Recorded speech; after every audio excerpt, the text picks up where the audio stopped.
Assalamualaikum warahmatullahi wabarakatuh. Selamat pagi anak-anak. Alhamdulillah pagi ini kita bertemu kembali dalam pelajaran fikih.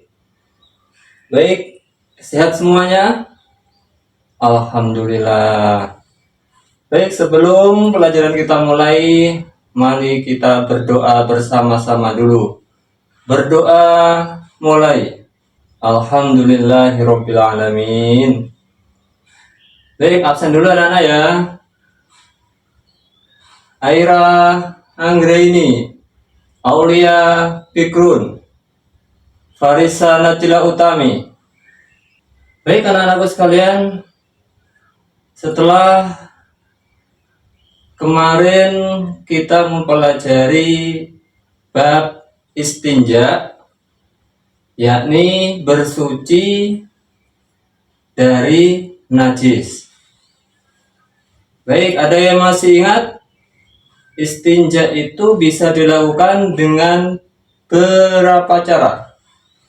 Atau alat untuk istinja itu ada berapa? Ya, yang pertama dengan air. Yang kedua dengan dengan alat-alat atau benda-benda keras yang tidak dimuliakan oleh manusia. Alhamdulillah. Nah, untuk saat ini kita akan mempelajari bab tayamum, yakni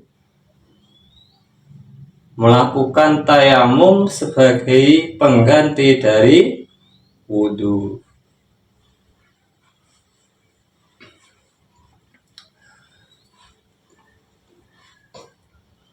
Tayamum adalah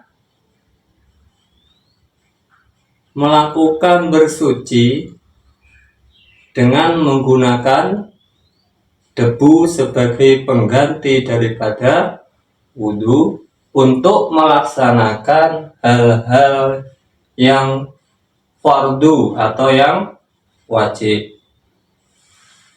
Adapun syarat diperbolehkannya tayamum itu adalah yang pertama karena memang tidak adanya air.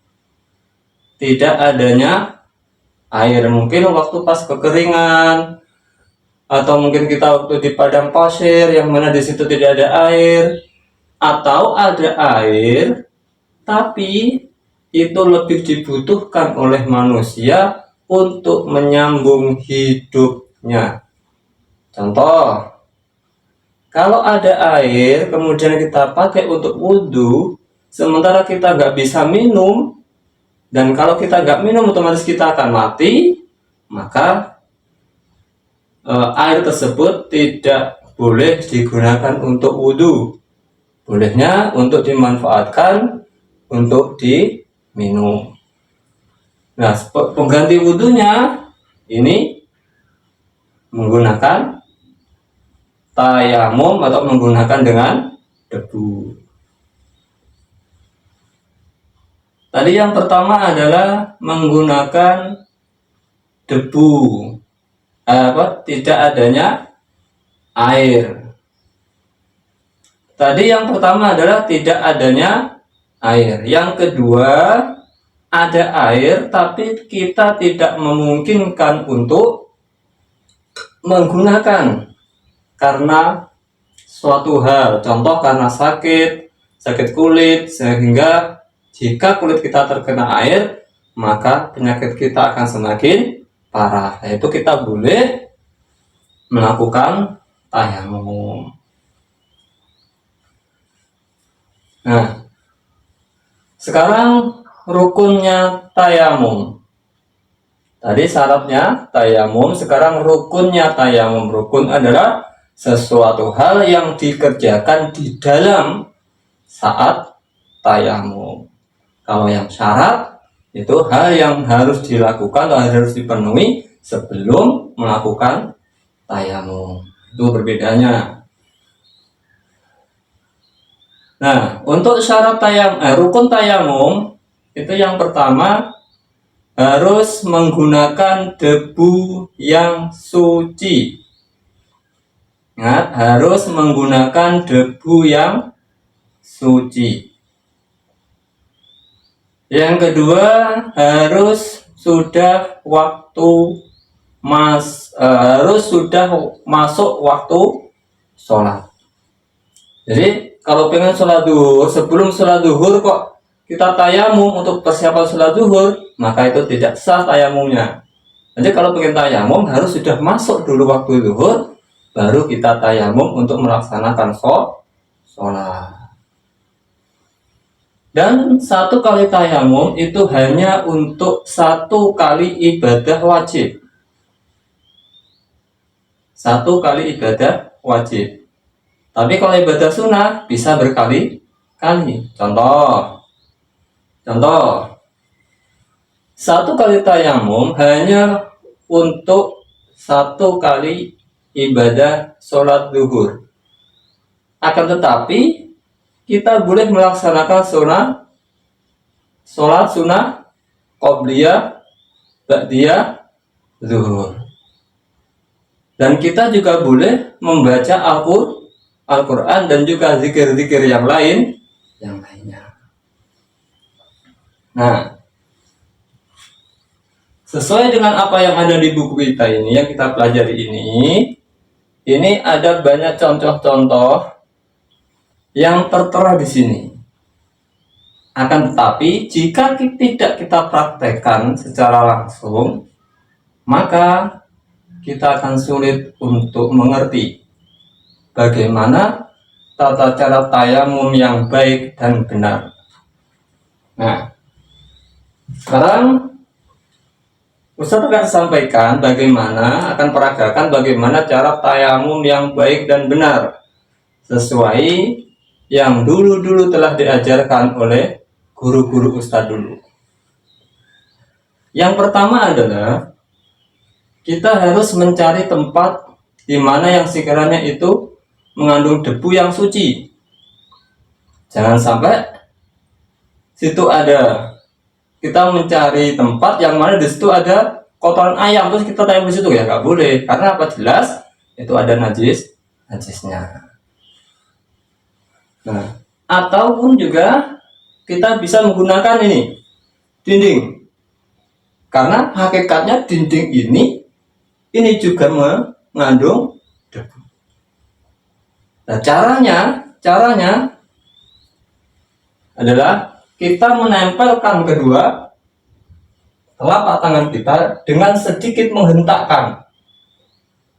Nah, sedikit menghentakkan, yang mana tujuannya ini agar debu itu bisa masuk ke sela-sela jari kita. Kalau hanya kita tempelkan, otomatis yang kena debu hanya permukaan ini aja, tapi sela-sela jari tidak terkena. Tapi kalau kita hentakkan, maka debu itu akan mengangkat dan menempel di sela-sela jari kita. Setelah itu kita bersihkan sekedarnya aja, agar tidak ada pasir yang menempel di telapak tangan kita. Karena apa? Yang dipakai untuk tayamum itu adalah debu, bukan pasir. Nah, caranya sekarang yang pertama adalah membasuh atau mengusap wajah. Nah, caranya gini. Setelah tadi ditempelkan, maka 3 jari ini yang menempel lebih dulu ke jidat. Jari kelingking dan ibu jari jangan sampai menempel di kulit wajah. Yang boleh menempel di kulit wajah yang pertama adalah 3 jari ini. 3 jari ini. Jari kelingking dan ibu jari tidak boleh menempel di kulit. Karena apa? Karena jari kelingking ini khusus nanti untuk mengusap hidung, sementara ibu jari ini khusus untuk mengusap bagian dagu sini. Nah, caranya yang pertama kita tempelkan, terus kita tarik. Setelah itu kita tempelkan gini. Ingat, jari kelingking dan ibu jari tidak boleh menempel. Kita tarik. Setelah sampai sini, baru jari kelingking menempel. Ibu jari juga menempel di sini. Dua-duanya. Setelah itu, baru kita tarik keseluruhan. Itu cara mengusap wajah saat tayamum. Nah, kemudian setelah itu kita bersihkan. Karena apa? Debu ini mustakmal. Nah, setelah itu kita pukulkan kembali ke tempat atau ke dinding ini. Tapi harus berbeda dari tempat yang tadi. Karena apa? Yang tadi ini sudah mustakmal. Beda lagi di sini, seumpama. Nah, ganti lagi di sini. Kita agak tekankan lagi. Nah, setelah itu baru kita mengusap tangan. Caranya kita satukan ujung jari ini, jari kanan kita tempelkan ke jari bagian tangan kiri dengan posisi seperti ini. Kemudian kita tarik sampai ke bawah. Ingat ya, bagian ruas jari ini, jari ke atas ini khusus untuk mengusap tangan bagian luar. Sementara yang bagian telapak ini khusus untuk bagian dalam, dan jempol ibu jari ini khusus untuk mengusap ibu jari. Caranya, setelah kita tempelkan maka kita tarik ke bawah. Nah, setelah sampai sini, sampai atas siku, maka kita putar. Ganti telapak tangan yang menempel di lengan bagian dalam. Kita tarik lagi. Setelah sampai sini, baru ini kita tempelkan. Ibu jari ini kita tempelkan, ibu jari tangan kiri kita tempelkan ibu jari tangan kanan, baru kita tarik. Nah, terus satu lagi nih. Dengan cara yang sama, karena kesunahnya adalah mendahulukan tangan kanan, baru tangan kiri kita tempelkan. Caranya sama, kita tarik. Setelah sampai atas siku, maka kita putar. Kita tarik lagi. Setelah sampai sini, baru ibu jari tempelkan. Terus ditarik. Nah, mungkin dari praktek ini ada yang nanti ada beberapa yang mungkin ada 1-2 yang harus atau yang Ustadz panggil ke depan untuk mencoba mempraktekkan. Nah, sekarang coba Aulia Bikru Nabila maju untuk mempraktekkan bagaimana cara tayamum yang baik dan benar. Silakan. Bagus, alhamdulillah, bagus. Ini walaupun toh masih ada yang perlu diperbaiki, tapi setidaknya ini sudah mendekati sempurna. Nanti tinggal kita perbaiki lagi. Baik, ada yang tanyakan? Nah, alhamdulillah. Kalau begitu, pertemuan kali ini kita akhiri dengan bacaan doa. Berdoa mulai. Alhamdulillah. Baik, anak-anakku sekalian, sampai ketemu minggu depan. Mudah-mudahan dalam keadaan sehat walafiat. Mudah-mudahan selalu dalam lindungan Allah Subhanahu wa taala, dan mudah-mudahan selalu dalam kondisi yang berbahagia.